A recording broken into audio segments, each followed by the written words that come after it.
de vuelta, amigos. Gracias por su sintonía. Hoy hablando sobre el Alzheimer.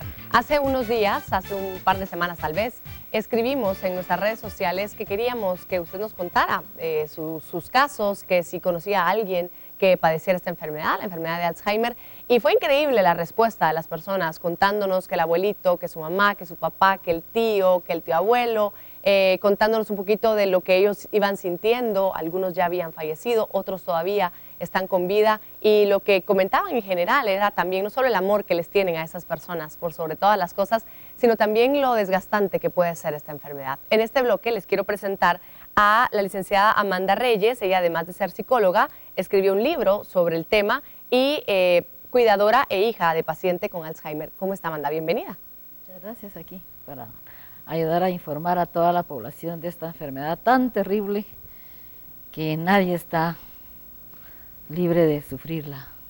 Gracias por estar hoy con nosotros. Ya vamos a platicar. Le quiero también presentar, amigos, al doctor Héctor Franco. Él es neurólogo. Doctor, bienvenido. ¿Cómo está? Muchas gracias, Tuti. Muy amable. Gracias por esta invitación y para poder compartir esta información con nuestra sociedad.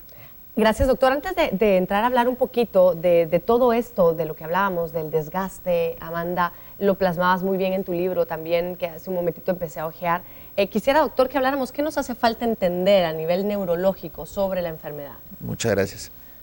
La enfermedad de Alzheimer es realmente el continuum de la probabilidad de sufrir un deterioro masivo de la función cerebral debido al envejecimiento. De hecho, anteriormente habías hecho una pregunta muy interesante y dijiste si esto era susceptible de que ocurriera en la mayoría de las personas a causa del envejecimiento. De hecho, el envejecimiento genera deterioro cognitivo. Claro. Y cuando una persona no tiene los factores de riesgo que desarrollan el campo propicio para una demencia, existe un 1 a 2% aún de adquirir la enfermedad de Alzheimer. Ajá. Si se tienen los factores de riesgo y se hace un diagnóstico de deterioro cognitivo, hasta el 15% de las personas lo van a desarrollar. O sea, esto es parte del continuo del envejecimiento de una persona. Y una de las cosas importantes es que tenemos que valorar la condición de la persona de la tercera edad. ¿Por qué? Porque si la sociedad sigue considerando a la persona de la tercera edad como una persona jurídicamente civil, ¿por qué nosotros vamos a discriminarla por una enfermedad que al final de cuentas nos compete a todos los miembros de la sociedad, autoridades de salud, médicos, familiares y obviamente el propio paciente? Por supuesto. Doctor, una pregunta. Lo hablábamos anteriormente, que muchas veces, o bueno, que en la mayoría de veces es un lapso muy grande de tiempo cuando empieza a degenerar el cerebro hasta después empieza a manifestar de una forma más tangible. ¿A qué edad más o menos se ha visto que se empieza a desarrollar la enfermedad de Alzheimer? Es increíble, esa pregunta es muy buena porque hay personas económicamente activas, profesionalmente activas, que ya comienzan a tener cambios en cierta manera insidiosos. He sabido de casos de economistas, administradores de empresa, que cambian sus comportamientos laborales y sus actitudes o sus conductas, y de ser personas eficaces comienzan a tener fallos en una de las principales esferas, que es la función ejecutiva, la toma de decisiones, la agendarización de cosas. Esto puede ocurrir desde los 45, 46 años en adelante. Wow. Así es. Y cuando ya entras a tu tercera edad, que se define realmente como de 60 años para arriba, las manifestaciones se hacen mucho más patentes, junto con otras esferas mentales que se activan. Un punto muy interesante es que no todas las demencias inician con pérdida de memoria. Algunas personas pueden tener cambios de conducta más que pérdida de memoria o alteraciones en las expresiones del lenguaje. Y entonces, cuando este patrón tiene un comportamiento repetitivo o reverberante, y las personas que están más cerca de nosotros, que son nuestros seres queridos, nuestros familiares, lo notan, es ahí cuando uno debe realmente consultar y determinar si esto es parte de un fenómeno demencial en evolución. ¿A quién se debe consultar? ¿Al psiquiatra, al médico de cabecera? ¿A quién se debe consultar? Es una buena pregunta. Las personas más calificadas hoy por hoy siguen siendo los neurólogos y los psiquiatras, ¿verdad? Y es importante esa pregunta porque existe una forma de miedo cuando la persona tiene que consultar al psiquiatra. Sí, aquí hay un tabú todavía alrededor de los psiquiatras. Se cree que el psiquiatra solamente mira enfermedad terminal, ¿verdad?, que altera completamente el comportamiento de la persona, y no, son personas que están muy preparadas para hacer el diagnóstico, y entre más hagamos la consulta, más exigimos de ellos que se preparen sobre el tema. Claro. Quisiera, Amanda, que nos platiques un poquito, según tu experiencia, ¿qué crees que le serviría mucho a la gente que nos está viendo hoy conocer de tu tema, de lo que tú has desarrollado, de cómo tú lo has manejado y también apoyado a otras personas? Pues así como decía el doctor, es muy importante la observación cuando ya, dice él, ya la persona va a los 50, 60 años, los cambios conductuales son bien importantes observarlos. No necesariamente la memoria, como él dijo, muy cierto, porque en el caso mío no era memoria lo que estábamos viendo, sino era cambios de conducta ¿Cómo de qué, mi por mamá, ejemplo? porque ella comenzó a decir de que su nieta le robaba sus trastes, se los llevaba. Y eso pues nos podría parecer a nosotros que estaba en lo correcto, que ella podía llevarse los trastes y necesitaba dinero, tal vez, y por eso los vendía. Pero era una conducta inadecuada, no era una conducta. Y así seguimos viendo varias conductas que no salían de lo normal. Pero sin embargo nosotros nos hacíamos tal vez los locos, yo me hacía tal vez la loca y no ponía atención para, como dice el doctor, ir a evaluarlas. ¿No habías interpretado como que eso podía significar algo más? Sí, y como para hacerse uno de no... El miedo de no enfrentarse a una enfermedad, yo ya sabía más o menos, pero el miedo de que uno tiene de ponerse enfrente a una enfermedad que es devastadora. Entonces, no, eso es una casualidad, va a pasar, pero cuando ya las conductas así fuera de lo normal son muy repetitivas y hay que ponerle atención, ¿verdad? Y aunado a eso ya viene la memoria a fallar, entonces es cuando uno debe ponerse a pensar, algo malo está sucediendo aquí, a pesar de que tenga 68 años, 69 años, algo malo debe estar pasando, claro. Porque mi mamá, el caso, a esa edad comenzó ella a mostrar esas formas de conducta que salían de la realidad, claro, ¿verdad? Claro. Que tenía que ir a traer el pan y que tenía que irlo a traer y cosas así, ¿verdad? O que tenía que ir a pagar su luz y que unas conductas muy repetitivas que no venían a estar en el orden que uno normalmente podía decir, sí está bien.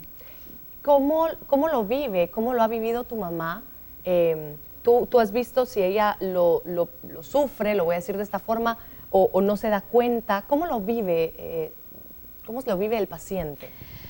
Cuando comienza la enfermedad, sufren ellos porque ellos piensan que ellos están bien, que el que no está bien es el que está alrededor. Claro, todo el mundo Entonces, está si todo el mundo está equivocado, ellos están bien y correctamente haciendo las cosas. Entonces, en cierta manera, ellos siguen sufriendo. Ahorita, después de 14 años que tengo de ver a mi mamá con la enfermedad, su sufrimiento ya es un sufrimiento, como yo digo, es un sufrimiento sordo, ya no lo expresa, ya ella lo interiormente sufre. Porque yo la miro en sus gestos, uno expresa sus cosas no verbalmente, sino con fruncir las cejas, claro. torcer la boca, algo. Las manifestaciones faciales y también me pueden decir que ella está sufriendo. Entonces yo sí percibo que ella ahorita sufre su enfermedad, pero no la expresa. Claro, y en tu libro hablas también del amor, ¿no? Del amor que hay que darle al paciente. Importantísimo. Sí. Importantísimo. El amor, pienso yo, que ha sido que mi mamá llegue hasta 14 años con esa enfermedad, porque yo no quisiera que nunca se fuera, ¿verdad? Y a pesar de que yo como cuidadora sufro un desgaste bárbaro, porque el cuidador sufre, sufre emocionalmente y sufre también el encierro, porque se encierra directamente con su paciente. Claro. Y hay que tener los pies muy puestos en la tierra para no salirse de la realidad, porque ella vive con sus fantasmas, ella vive con un montón de cosas, delirios y tantas cosas que ella vive, que es su entorno, con ella vive. Y yo he tenido que aprender a vivir con todos esos fantasmas que ella vive y maneja a diario. Desde que se levanta comenzamos a lidiar con un mundo de gente a su alrededor que vive, pero es una gente imaginaria, ¿verdad? Ella vive con un espejo que me sirve a mí y me ha servido enormemente para que no pierda el habla. Su muñeco, que yo también lo pongo en el libro, que ella le habla, lo besa, exterioriza todo lo que con nosotros no lo hace, porque ya no conoce a ninguno de sus hijos, a mí misma no me conoce, a mí misma me pregunta, ¿y esa Amanda ya no vino? ¿Verdad? Entonces, tiene que estar uno bien en sus emociones, bien fortalecido, es un ejercicio muy bien grande, fuerte, claro, para asimilar el dolor que uno tiene de ver a su mamá en este caso, y uno entenderla a ella, seguirle la corriente, como quien dice. A mí pues me ha servido mucho la religión, pues, soy católica, y me ha servido mucho leer salmos, atender a ciertos versículos. Buscar cómo fortalecerse usted también para estar fuerte. Yo para me ella. Fortalezco Claro. con el Señor para cada día aceptar mi tarea que me corresponde, porque cada día es un reto. Claro, no Desde que diferente. amanece es un reto hasta que yo la dejo en su cama. Y antes de la pausa queremos compartir con ustedes un ejercicio que quisimos hacer en las calles para ver qué se siente estar en los zapatos de una persona con Alzheimer. Vea usted. ¿Alguna vez ha andado por la calle caminando y se ha encontrado a un conocido que sabe su nombre y sabe todo usted, pero usted no recuerda nada de él? Bueno, esta es una situación que las personas con Alzheimer padecen todos los días. Y hoy en un show con Tuti vamos a hacer un experimento que ya se ha hecho en otros países, pero vamos a ver cómo las personas reaccionan ante una situación similar.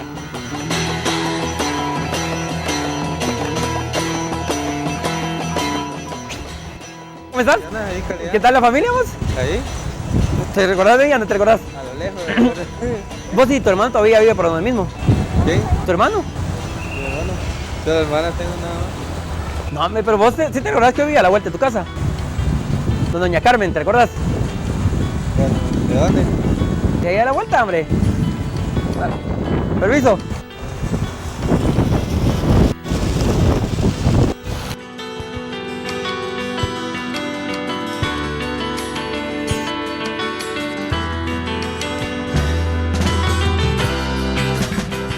¿Qué onda vos? ¿Cómo estás?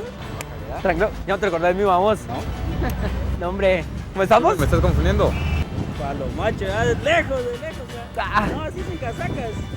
ya no te recordás de mí, ¿va? No, fíjate, la verdad que no. ¿No te recordás? No, la verdad que no. Ah, pa. Dale. Buena onda.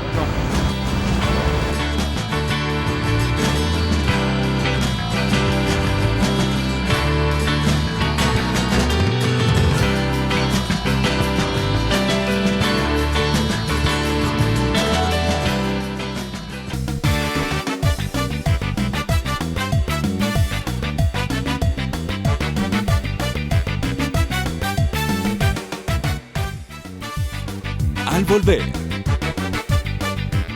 Como pensé yo que la estaba perdiendo, es la negación. No, no tiene nada.